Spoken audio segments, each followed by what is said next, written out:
All right, Rivet crew, happy Tuesday. We have a longer workout today, probably going to be about 30 to 35 minutes for most of us. We're doing 3 rounds for time. We have some upper body pulling. We're either doing 25 strict pull-ups or 50 weighted rows.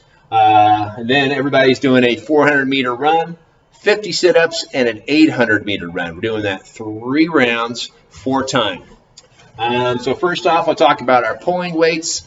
So over here for our object rows, if we do not have a pull-up bar, we're going to do some kind of a row, and we're going to go 50 of these. The difference in the numbers is because the object rows, I'm assuming it's going to be a lighter weight than your body weight, right? This is a full body weight right here. This is, this can be anything. This could be a kettlebell. This could be a pair of dumbbells. This could be whatever your odd object is. But you're doing 50 bent over rows here. On our with equipment version, of course, 25 straight pull-ups.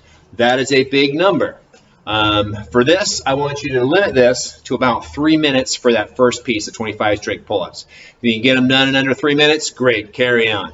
If you can't, if you only get to 15, 16, whatever it is, limit yourself to 3 minutes working on pull-ups before moving on to that 400-meter run. And of course, as always, if you do have a pull-up bar, throw a band over it, do some banded if you need to.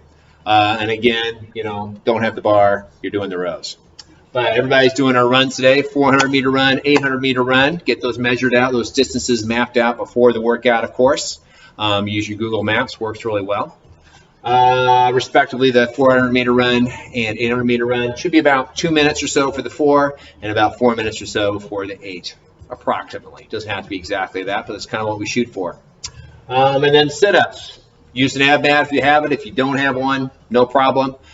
Feel free to use the dumbbells or something to kind of anchor those toes down, give you that anchor, and keep that back nice and straight as you do your sit-ups. Sit up tall at the top, all the way down to the floor at the bottom. You know the drill, 50 sit-ups right there. A couple things I want to talk to you about.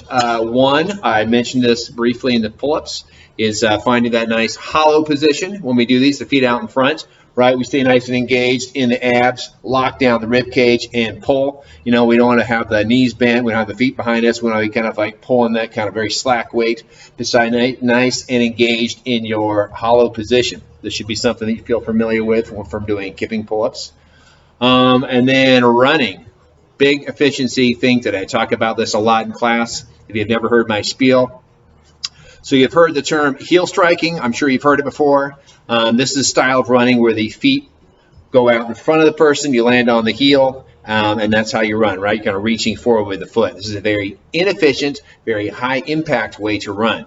Instead, what we want to do is try to keep the feet directly underneath our body. Think about pulling those heels up towards the hips instead of swinging them out in front. Let me demonstrate this for you.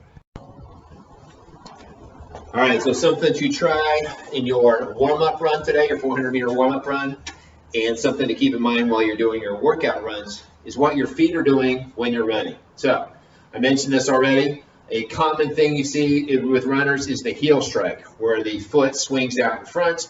We land on the heel, we go up and over that foot, and then swing that other leg out in front, right? People are kind of always reaching forward, swing the leg, land, swing the leg. There's a lot of impact because every time you're landing on that heel, it's very jarring to the ankle, knee, and hip, right? If you ever get knee pain or hip pain when you run, I should say, a lot of that's probably from too much impact landing on the heels. And then also, as far as efficiency is concerned, and we always want to shoot for maximum efficiency in all of our movements, is that you're slamming the brakes on every time. Every time you land with that foot out in front, boom, you're actually slowing yourself down, putting on the brakes a little bit. A much lower impact and more efficient way to run is actually to keep the feet directly underneath the body. We call this the pose method of running.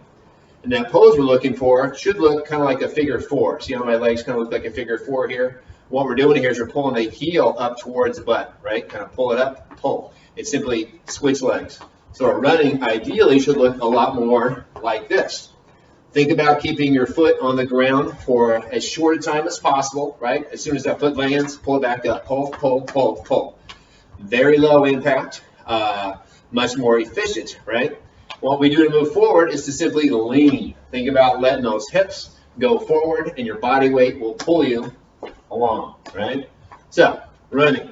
Long story short, keep the feet directly under the body and lean, right? Way easier, way more efficient, and much more comfortable on our joints. All right, get the workout done, get good and warmed up. Longer piece today, like about 30 minutes or so. But yeah, that's all I got for you. Started tomorrow.